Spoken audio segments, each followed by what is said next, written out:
Hello my dear students, welcome to your master chem channel. कैसे हैं प्यारे बच्चों? Very good. तो आज मैं Amla Shankar Yadav master chem channel की तरफ से क्लास 11th के बच्चों को वीडियो लेके आया हूं थर्मोडायनेमिक्स। आज के वीडियो हमारा डिस्कशन होगा प्यारे बच्चों थर्मोडायनेमिक क्वांटिटी और इंटरनल एनर्जी। हालांकि थर्मोडायनेमिक क्वांटिटी बहुत से हैं, इंटरनल एनर्जी है, एंथैल्पी है, गिब्स फ्री एनर्जी है और एंट्रोपी है, बहुत से क्वांटिटीज हैं। इन सब क्वांटिटी में हम आप अलग से आपसे डिस्कशन करने जा रहे हैं इंटरनल एनर्जी। थर्मोडायनेमिक्स क्वांटिटी का कुछ नाम बताते हुए इंटरनल एनर्जी के बारे में डिस्कशन करेंगे। प्यारे बच्चों, इंटरनल एनर्जी हर एक मैटर में होता है, हर एक मैटर में कुछ न कुछ एनर्जी होता है।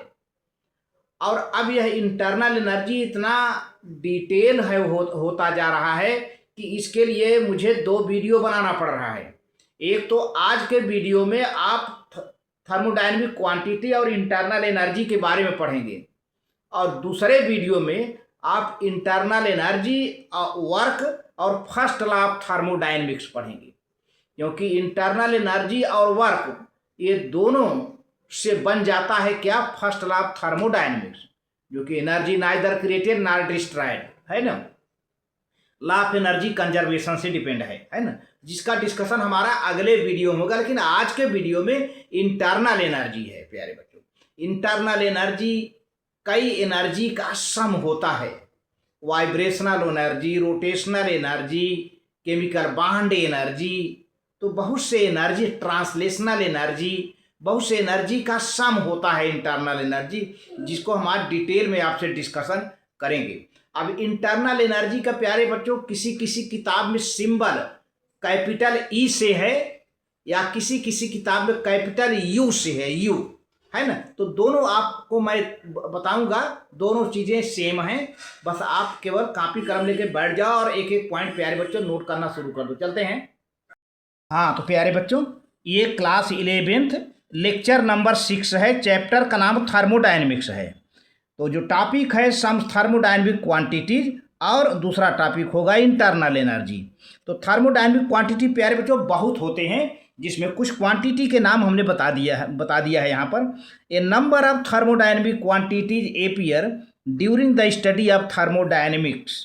थर्मोडायनेमिक के स्टडी में बहुत से थर्मोडायनेमिक क्वांटिटीज आते हैं। अब इसमें जैसे इंटरनल एनर्जी है, जिसका इस आज के वीडियो में डिस्कशन होगा, हीट है, वर्क है। इंटरनल एनर्जी, हीट, वर्क बहुत ज़रूरी है जानना, क्योंकि इंटरनल एनर्जी हीट वर्क से फर्स्ट लॉ ऑफ थर्मोडायनेमिक्स का फार्मूला बना है। तो इंटरनल एनर्जी है, हीट है, वर्क है, एंथैल्पी भी इसी से बन गया है। एंथैल्पी, एंट्रोपी, फ्री एनर्जी, ये सब प्यारे बच्चों जानना बहुत ज़रूरी है, एक्सेट्रा। अब देखें इंटरनल एनर्जी क्या है, आप पॉइंट वाइज नोट करिए जो है इंटरनल एनर्जी। तो देखिए पहला पॉइंट क्या है, वो व्हेनेवर सम प्रोसेस फिजिकल या केमिकल अकर, कोई प्रोसेस हो, कोई भी प्रोसेस हो, चाहे वह फिजिकल हो चाहे केमिकल हो, it is usually accompanied by some energy change.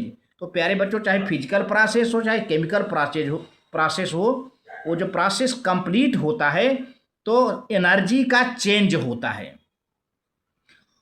The energy में एपियर इन डिफरेंट फॉर्म्स। अब ये एनर्जी कई रूप में होती है, कई फॉर्म में होती है। जैसे हीट के रूप में एनर्जी होगी, लाइट के रूप में एनर्जी होगी, वर्क के रूप में एनर्जी होगी प्यारे बच्चों, etcetera. It is also called intrinsic energy also. Internal energy का दूसरा नाम है इंट्रिंसिक एनर्जी, INTRINSIC। तो इंट्रिंसिक एनर्जी, चाहे इंटरनल एनर्जी का हो चाहे इंट्रिंसिक एनर्जी। अब देखिए इंटरनल एनर्जी का सिंबल है यू, कैपिटल यू या कैपिटल ई, दोनों किताबों में मिलते हैं अलग अलग। तो बच्चे इससे परेशान हो उठते हैं कि आखिर यू क्या है या ई क्या है, दोनों सेम चीज़ है प्यारे बच्चों। अब राइटर जो है अलग अलग सिंबल अपना यूज करता है, तो आप दोनों को मान के चलिए। अब क्या है, कुछ ऐसे प्यारे बच्चों रिएक्शन होते हैं, कुछ ऐसे प्रोसेस होते हैं कि एनर्जी का, हीट का इवोल्यूशन होता है या एब्जॉर्प्शन होता है। तो इसको समझना है।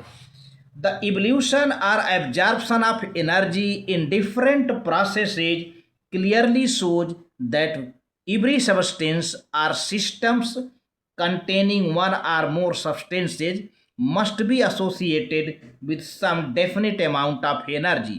तो प्यारे बच्चों देखा जाए या कोई सिस्टम है, सिस्टम तो सबस्टेंस, कोई भी सिस्टम है, कोई सबस्टेंस है, तो उस सबस्टेंस के साथ कुछ न कुछ एनर्जी एडेड होता है, पहले से कुछ न कुछ एनर्जी एसोसिएटेड होता है, जुड़ा होता है ना। ऐसा कोई सबस्टेंस नहीं है जिसके साथ कुछ एनर्जी ना हो।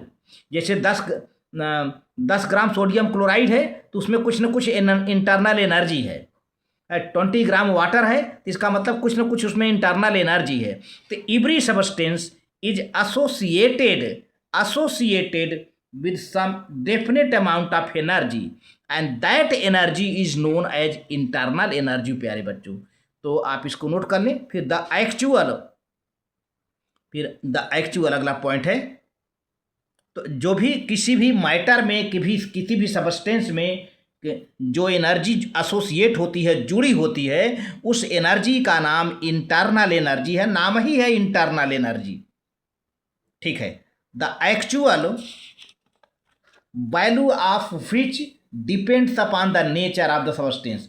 अब इंटरनल एनर्जी का जो एक्चुअल वैल्यू है वो डिपेंड करता है कि कैसा जो है सबस्टेंस है, कैसा सिस्टम है। सबस्टेंस का मतलब, सबस्टेंस को ही सिस्टम कहते हैं। ध्यान दीजिए, जिसके बारे में स्टडी करोगे, मैं बार बार ये हाईलाइट कर देना चाहूँगा, जिस सबस्टेंस के बारे में आप स्टडी कर रहे हो वही सिस्टम बन जाता है। तो ये सबस्टेंस के नेचर पर डिपेंड करता है कि उसमें कितना इंटरनल एनर्जी होगा। And the condition of the temperature, pressure, volume, composition etcetera. तो अब इसके अलावा अब जो है कंडीशन क्या है, टेम्परेचर कैसा है, प्रेशर कैसा है, वॉल्यूम कैसा है, क्या कंपोजिशन है, इन सब सारी बातों पर इंटरनल एनर्जी डिपेंड करता है। अच्छा, अब इंटरनल एनर्जी एक अकेला नाम दिख रहा है आपको, लेकिन देखा जाए तो इंटरनल एनर्जी कई एनर्जी का सम होता है, कई एनर्जी का टोटल होता है। प्यारे बच्चों यही चीज़ आपको यहाँ पर समझना है। तो तीसरा पॉइंट है, internal energy is the sum of, यानी total of different types of energies associated with atoms, molecules. तो अब सबस्टेंस में एटम हैं, मॉलिक्यूल हैं, उनसे एनर्जी एसोसिएट होता है, उन सब एनर्जी का टोटल होता है इंटरनल एनर्जी। कौन कौन एनर्जी है भाई? Such as electronic energy, E capital E small E, electronic energy. Nuclear energy, E N capital E N माने nuclear energy. Chemical bond energy, E C for chemical bond energy. Potential energy, EP. Kinetic energy, EK. अब kinetic energy का कई form होता है, which is further the sum of translational energy, ET माने translational energy, vibrational energy, EB, and rotational energy, ER. Rotational energy क्या है? ER. प्यारे बच्चों यहाँ पर ईआर लिख लीजिए, ईआर। रोटेशनल एनर्जी ईआर है, ईआर मैं लिख दे रहा हूँ, है ना। इंटरनल एनर्जी रिप्रेजेंट देखे बाय सिंबल यू या ई। इंटरनल एनर्जी का सिंबल जो है या कैपिटल यू या कैपिटल ई है।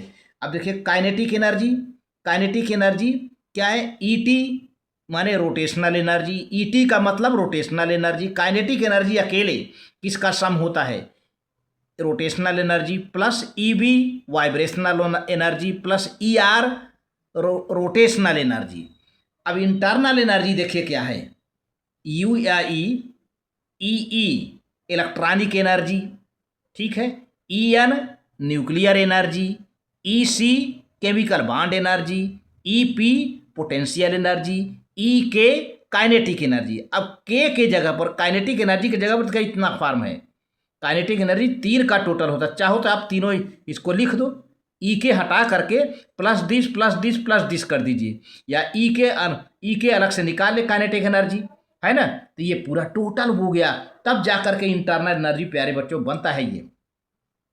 तो इस तरह से देखा जाए तो इंटरनल एनर्जी जो सबस्टेंस के अंदर मतलब सिस्टम के अंदर स्टोर होता है, वो कई एनर्जी का सम होता है, कई एनर्जी का टोटल होता है। तो चौथा point, the energy that stored with in a substance और सिस्टम। देखिए मैंने बार बार कहा ये सबस्टेंस है, ब्रैकेट में सिस्टम लिखा है, यही सबस्टेंस सिस्टम कहा जाता है।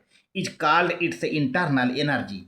तो किसी भी सबस्टेंस में ये क्या कहते हैं, electronic energy, nuclear energy, chemical bond energy, potential energy, kinetic energy, जो कि सम होता है, translational energy, vibrational energy, rotational energy, इन सब का टोटल ही इंटरनल एनर्जी होता है, जो कि यहाँ फार्मूला लिख दिया गया है प्यारे बच्चों। आप इसको नोट कर लें, आगे प्रोसीड करूँ। बहुत बढ़िया, वेरी गुड, ठीक है। तो अब देखा जाए, देखिए कितना बढ़िया एक्सप्लेन किया जा रहा है इंटरनल एनर्जी को, ताकि आप अच्छे से समझ सकें। No doubt that every substance or system, फिर आ गया सबस्टेंस और सिस्टम। तो आप जब सबस्टेंस का नाम लिया जाए तो आप सिस्टम ही कहा करिए, यही कि जिसके बारे में स्टडी किया जाए वही सिस्टम है। मैंने पहले वीडियो में बताया था कि जिसके बारे में स्टडी किया जाए वही सिस्टम है। तो no doubt that every substance or system is associated with definite amount of internal energy. तो देखा जाए इसमें कोई शंका नहीं है, कोई डाउट नहीं है, हर एक सिस्टम, हर एक मटेरियल, हर एक सबस्टेंस कुछ न कुछ एनर्जी उसके साथ जुड़ा होता है, और जो एनर्जी जुड़ा होता है that amount of energy is called internal energy प्यारे बच्चों। But it is not possible to find its absolute value because it involve certain certain quantities which ये सर्टेन है which can not be measured. तो प्यारे बच्चों इसको जो है इट्स वैल्यू, एब्सोल्यूट वैल्यू जो है फाइंड करना, it is not possible to find its absolute value. इसकी एब्सोल्यूट वैल्यू का पता करना बड़ा मुश्किल हो जाता है, नहीं संभव है। इंटरनल एनर्जी का एब्सोल्यूट वैल्यू को पता कर लेना, जान पाना बड़ा मुश्किल होता है, नॉट पॉसिबल है। ऐसा क्यों भाई? Because it involves certain quantities which can not be measured. क्योंकि इसमें कई क्वांटिटीज होती हैं, अभी आपने देखा है पहले, translational, rotational, vibrational, chemical bond, potential, kinetic energy, तमाम कई क्वांटिटीज होती हैं। तो which can not be measured, जिनका मेजरमेंट करना नहीं मुश्किल है जो है। However fortunately it is not required to know the absolute value of internal energy possessed by any substance और सिस्टम। तो देखा जाए तो इतना कोई विशेष जरूरी भी नहीं है कि किसी भी सिस्टम में, किसी सबस्टेंस में कितना इंटरनल एनर्जी है, क्या है, उतना इसका ज़रूरत नहीं पड़ता है। लेकिन ये है कि कुछ कैलकुलेशन के हम द्वारा इसको पता कर लेते हैं। What is required in different processes is simply the change of internal energy when the reactant change into product. तो प्यारे बच्चों, ये कोई भी रिएक्टेंट प्रोडक्ट में चेंज करता है तो इंटरनल एनर्जी में चेंज होती है, उसको पता कर लिया जाता है। तो अब कैसे पता किया जाता है? Into product, when reactant change into product और when system changes from initial state to the final state. देखिए बार बार कह रहा है कि रिएक्टेंट चेंज इनटू प्रोडक्ट, फिर कह रहा है कि when system changes from initial state to final. तो यही सिस्टम रिएक्टेंट है, यही सिस्टम प्रोडक्ट है, ठीक है। तो इनिशियल स्टेट से फाइनल स्टेट में बदल जाता है। And this is easily measured, तभी आसानी से मेजर कर लिया जाता है initial state to final state. And is represented by delta U या delta E. Internal energy change देखते हैं। इंटरनल एनर्जी चेंज के लिए फार्मूला है जिसको आपको हम दिखाते हैं। तो मान लीजिए पहला point, if the internal energy of a system यानी substance in the initial state is UN।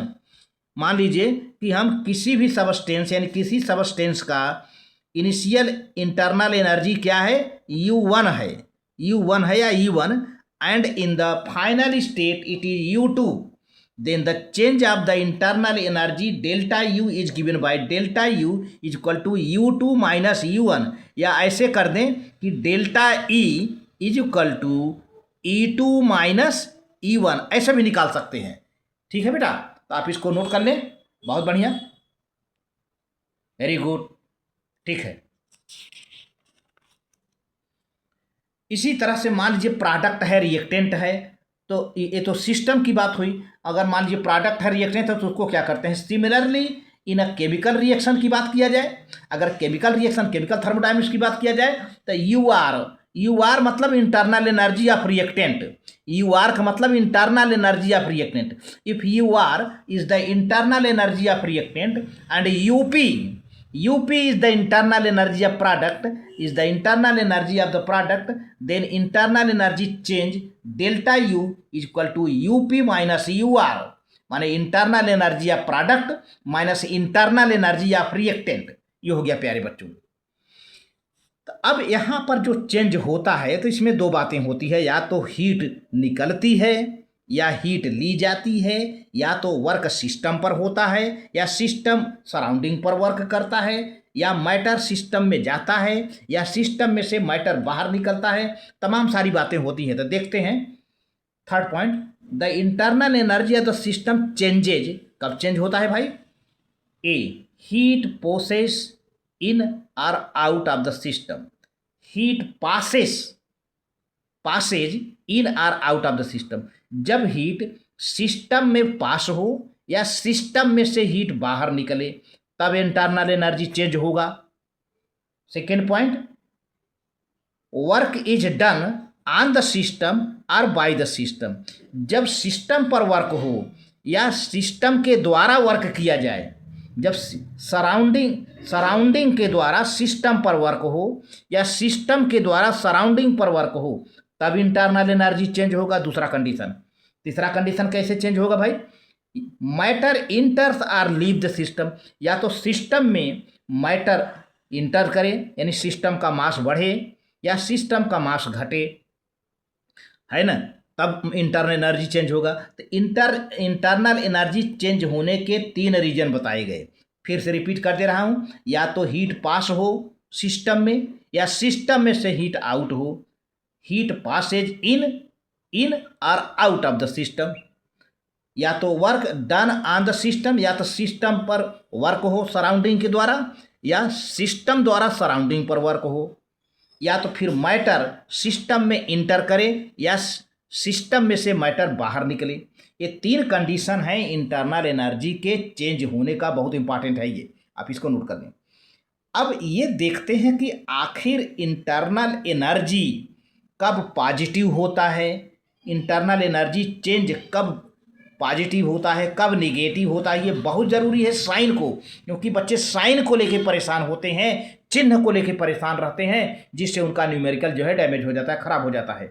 देखिए, sign of the delta U if point 1, if U1 is greater than U2, मतलब initial internal energy is greater than final internal energy, या फिर internal energy of reactant is greater than UP product से, तब क्या होगा? इसका मतलब ये होता है कि extra energy is possessed by the system. System में पहले से एनर्जी ज़्यादा है, क्योंकि इनिशियल एनर्जी ज़्यादा है, इनिशियल इंटरनल एनर्जी ज़्यादा है, यानी रिएक्टेंट की एनर्जी ज़्यादा है किससे? प्रोडक्ट से। इसका मतलब होता है कि इस रिएक्टेंट में एक्स्ट्रा एनर्जी पोसेस्ड है इन द इनिशियल स्टेट, या फिर the reactant would be given out and delta U will B negative. ऐसी कंडीशन में तब क्या होगा? रिएक्टेंट से एनर्जी क्या होगी? निकलेगी, हीट निकल के बाहर आएगी, क्योंकि उसमें एक्स्ट्रा एनर्जी है।